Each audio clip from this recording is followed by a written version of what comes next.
Hello friends, welcome to my channel. Friends, आज हम आत्मकथा के बारे में बात करेंगे कि आत्मकथा क्या है, आत्मकथा किसे कहा जाता है और इसके तत्व कौन-कौन से हैं।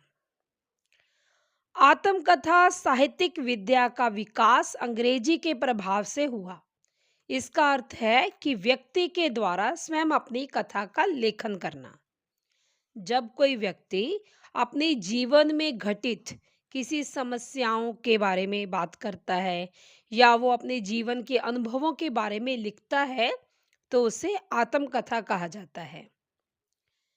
जब कोई व्यक्ति कलात्मक और साहित्यिक ढंग से अपनी जीवनी स्वयं लिखता है तब उसे आत्मकथा कहते हैं।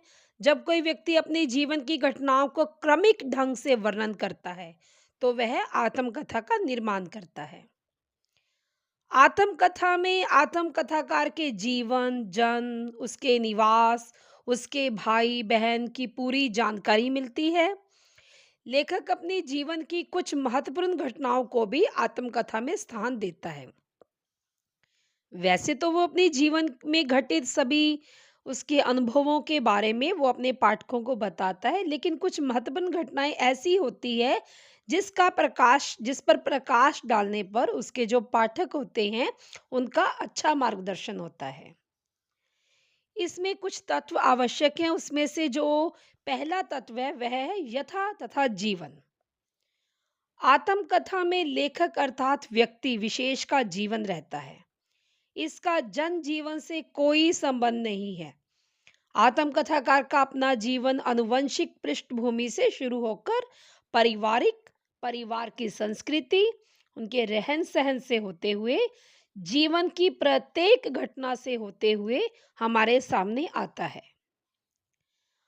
आत्मकथा में लेखक की शिक्षा दीक्षा हुई है या नहीं, उसका भी ब्यौरा रहता है। परिवार की किस घटना का उस पर कितना प्रभाव है, इसका भी पूर्ण रूप से लेखा जोखा रहता है आत्मकथा में। बचपन, जवानी, वृद्धावस्था, इन सभी अवस्थाओं का वर्णन कर वह अपनी आत्मकथा का निर्माण कर अपने सुनने वालों पर प्रभाव डालते हैं। आत्मकथा में रोचकता लाने के लिए लेखक पूरी तरह अपनी वार्ता को खुलकर बताता है। इस यथा तथ्य प्रस्तुति में ही उसके जीवन का वह महत्व उद्घाटित होता चलता है, जिस कारण उसका जीवन आत्मकथा की दृष्टि से महत्वपूर्ण बनता है। अब उसका दूसरा तत्व है स्वलेखन। आत्मकथा संबंध व्यक्ति द्वारा ही लिखी जाती है। स्वलेखन वास्तव में लेखनगत ईमानदारी का सूचक है, क्योंकि वे अपने जीवन की प्रत्येक घटना के बारे में अपने पाठकों को बताता है ताकि उसकी जो बातें सुनकर उसके पाठकों का मार्गदर्शन हो सके। इसीलिए हम कह सकते हैं कि स्वलेखन वास्तव में लेखनगत ईमानदारी का सूचक है। स्वयं के द्वारा लिखी होने पर जहां आत्मकथा की विश्वसनीयता को आंच नहीं आती, वहीं पर आत्मकथाकार की लेखन शैली भी उजागर होती है। अपनी ही बारे में लिखने पर लोगों पर अपनी छाप रखने और उन्हें प्रभावित करने पर आत्मकथाकार को एक विशेष प्रकार का संतोष प्राप्त होता है। क्योंकि वे अपनी जीवन की घटनाओं को अपने पाठकों को बताते हैं तो उसे एक विशेष प्रकार का संतोष प्राप्त होता है। वह अपने जीवन की प्रत्येक घटना को सच में बयान कर वह अपनी लेखनी को दिखाता है। वह अपने जीवन के विचार तत्व को बल देकर, अब जो उसके विचार तत्व हैं जब वह उसको बल देता है, वह अपने जीवन के विचार तत्व को बल देकर दूसरों तक पहुंचाता है। अब उस जीवन यात्रा में हुए अपने अनुभवों को दूसरों के सामने रखना मानव स्वभाव है। जब मानव किसी बात को लेकर अधिक व्याकुल हो जाता है तो जब वे अपनी बातों को किसी सामने वाले को बताता है, ये तो एक मानव का स्वभाव है। मनुष्य चाहता है कि उसके अनुभवों से दूसरे लोग भी लाभ उठाएं। स्वलेखन आत्मकथा की गरिमा भी प्रदान करता है।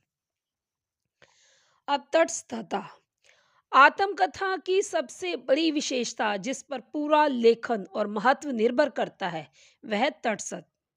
आत्मकथाकार को अपने ही जीवन पर रहकर ईमानदारी से अपने विचारों को प्रस्तुत करना है। उसके जीवन में कभी-कभी ऐसी घटनाएँ भी हो जाती है, जिनका वर्णन करना अत्यंत मुश्किल होता है। अब कभी-कभी उसके जीवन में कुछ ऐसी घटनाएँ होती हैं जिसका वर्णन करना काफ़ी मुश्किल हो जाता है, क्योंकि कुछ घटनाएँ तो कभी-कभी वह स्वयं भी सोचना नहीं चाहता, जिसका वर्णन करना काफ़ी मुश्किल होता है। साधारण व्यक्ति अपनी बुराइयों के बारे में सुनना तो क्या, उनका सोच कर भी घबरा जाता है। इसके विपरीत जो आत्मकथाकार होता है, वह अपनी बुराइयों को अपनी कथा में वर्णन कर उसे दूसरों से साक्षात्कार करता है, उनसे कुछ सीख लेने को कहता है। वह अपने बुरे कार्यों का उल्लेख करते हुए, पश्चाताप करते हुए कुछ शिक्षा देता है। वह कमियों पर विजय प्राप्त करने की सीख देता है।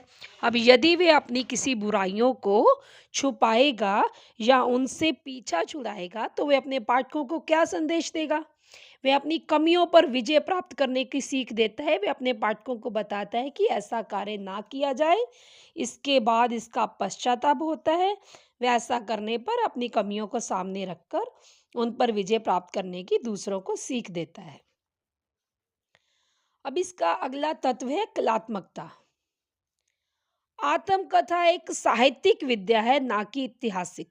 साहित्य की सभी विशेषताओं का होना इसमें आवश्यक है। आत्मकथाकार को इस बात का ध्यान अवश्य रखना चाहिए कि पाठक आत्मकथा को पढ़कर कल्पना के लेख में ना पहुंच जाए। अब आत्मकथा ऐसी होनी चाहिए कि उसमें कल्पना का अधिक सहारा ना हो। कहीं सामने वाला उसको, उसका जो पाठक है, वो आत्मकथा को पढ़कर कहीं कल्पना के लेख में ना पहुंच जाए। कलात्मक द्वारा लेखक अपनी आत्मकथा को प्रभावी बना सकता है। आत्मकथा में लेखक अपनी कला में सृजनात्मकता को दर्शाता है। वह कलात्मक ढंग से अपनी कला को सृजनात्मक बनाता है। इस प्रकार हम कह सकते हैं कि आत्मकथा में आत्मकथाकार अपने जीवन की घटनाओं, समस्याओं और अनुभवों को दर्शाकर पाठकों का मार्गदर्शन करता है। Thank you.